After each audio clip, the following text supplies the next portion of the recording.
A divorce via email, a battle with Santa Claus, a fling with a former pro athlete. These are just some of the things you may not know about Sarah Palin. Keep watching to find out more. Politics isn't the only game that Palin has been interested in. Back in 2010, she starred in her very own reality series titled Sarah Palin's Alaska. The series, which aired on TLC for one season, was set to offer up an inside look at the life of one of the most divisive political figures in recent American history. While speaking to ABC News, Palin made it clear that she didn't appreciate the term reality television being applied to her own show, despite the fact that it televised the reality of her life. This may flip and take me all day! Palin argued, this is not Housewives of Alaska. This is about the uniqueness of Alaska, the special place it is, and showing the rest of America why we're here and what we have to offer. Unfortunately for Palin's television ambitions, though, she was up against a lot of negative public perception when the show debuted. Political reporter Stuart Rothenberg was blunt when he told ABC News, "She doesn't do many things to demonstrate depth, seriousness, and substance. She's not going that route with this TV show." In 2007, Palin announced that she and then-husband Todd were expecting their fifth child together.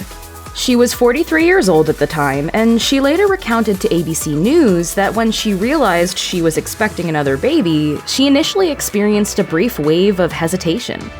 She said, "For a fleeting thought, I knew what women go through when they're facing what they believe at the time are less than ideal circumstances."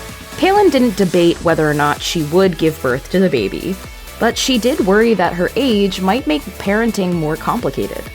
She explained, "What I did think for that split second was, gee, now of all times?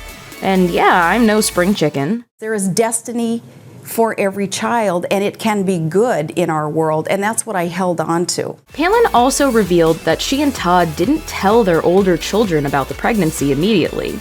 Their son was born several weeks early, and Palin had still not fully given the news to the rest of the family. In fact, I went 7 months without telling anybody I was pregnant, and in Alaska you can do that because you just put on more layers. Ultimately, though, everyone celebrated the arrival of baby Trig. In December 2018, comedian and performer Sacha Baron Cohen managed to fool a whole host of celebrities and politicians as he filmed Who Is America for Showtime. Cohen interviewed people as a character named Billy Wayne Ruddock Jr., PhD. The interview between Palin and Cohen didn't make it into Who Is America, but the former governor was thanked in the credits as special publicity consultant, inadvertent. Cohen later told Deadline why he didn't include the footage, saying, "I looked at the footage and it just wasn't funny enough. For the pieces to be good, there has to be a good comic dynamic. She was just delivering these kind of rote answers, as if she was doing a campaign speech."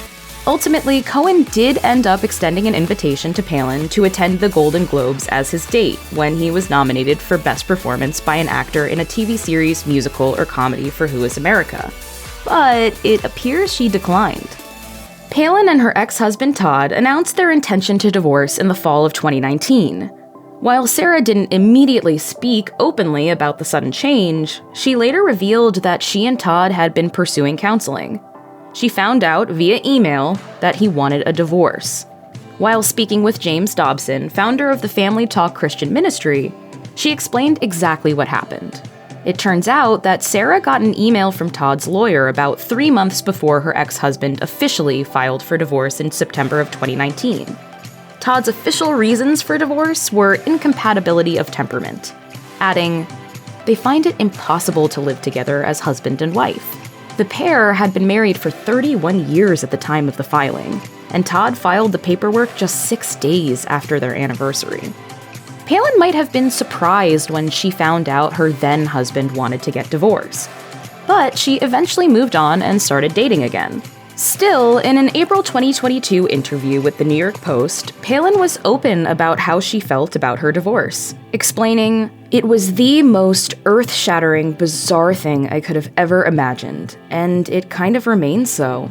Palin went on to admit that she wasn't very interested in dating following her divorce, until she connected with former New York Ranger Ron Duguay, with whom she says she has an authentic connection that surprised her. She said, Ron is the first person that I've ever even talked to about a lot of this personal stuff. So it's been helpful and refreshing to have Ron to talk to about not just politics, but just about life. Palin obviously knows a thing or two about politics. Did you feel like a loser? Well, sure. I mean, you either win or you lose. In April 2022, she announced her plans to run for the Alaska State House of Representatives. Palin shared a statement on Twitter explaining in part, "I'm in this race to win it, and join the fight for freedom alongside other patriots willing to sacrifice all to save our country." Those are big words, and The Guardian was quick to point out that Palin might be up against more than she anticipated after making this decision. The outlet noted that a gentleman who legitimately goes by the name Santa Claus is also running for the same seat. As a supporter of Bernie Sanders, Claus is running on an entirely different platform than Palin. However, he's been open to trying to get along with his opponent, explaining, "As a candidate, as a legislator, I tend to look for common ground. There are people I disagree with and people who disagree with me, but there's always common ground." That might not be all Palin has to worry about. While speaking to Republican voters in Alaska, one person told NPR that Palin's vice presidential run will probably work against her during the House election, saying, "She's moved into a different circle. She was a vice presidential candidate. Yeah, I don't think that the people here, we don't take her very seriously." I've got nothing to lose. Check out one of our newest videos right here. Plus, even more list videos about your favorite stuff are coming soon. Subscribe to our YouTube channel and hit the bell so you don't miss a single one.